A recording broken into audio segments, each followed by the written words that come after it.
चला आज झटपट असा भेंडी मसाला बनवूया. सकाळच्या टिफिनसाठी घाई गडबडीमध्ये पटकन तयार होतो, अगदी 15 ते 20 मिनिटांमध्ये.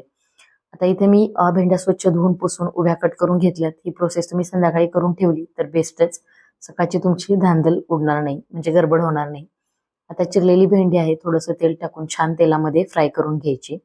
तुम्हाला जर असं नको असेल तुम्ही डीप फ्राय सुद्धा करून घेऊ शकता, किंवा फक्त अगदी थोडंसं तेल टाकून भाजून घेतली तरी चालेल. त्याच्यामध्ये अर्धा टोमॅटो टाकलाय, थोड्याशा लसणाच्या पाकळ्या टाकल्यात, त्या सुद्धा छान भाजून घ्यायच्या.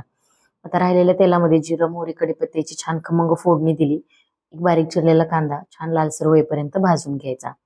आता कांदा भाजला, त्याच्यामध्ये अद्रक लसूण टाकायचं, आणि जे पावडर मसाले असतात ते टाकायचे. जसं की हळद पावडर, धना पावडर आणि मिरची पावडर वापरली. इथं अंबारी मिरची पावडर वापरली मी. थोडासा गरम मसाला सुद्धा वापरते. तुम्हाला याच्या व्यतिरिक्त अजून कुठले मसाले आवडत असतील वापरले तर चालतील. त्याच्यानंतर अर्धा टोमॅटो पण तिथं वापरला होता, अर्धा इथे टाकून मीठ टाकून छान असं टोमॅटो परतून घ्यायचा.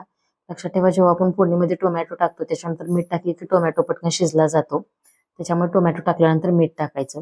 मसाला व्यवस्थित परतून घेतलाय. आता जो मसाला तयार झालाय त्याच्यामध्ये जी फ्राय केलेली भेंडी होती ती टाकून घ्यायची आणि झाकण ठेवून एक 5 मिनिटाची वाफ काढून घ्यायची. एकदम मस्त अशी आपली मसाला भेंडी तयार होते. टिफिनसाठी भाजी रेडी झाली.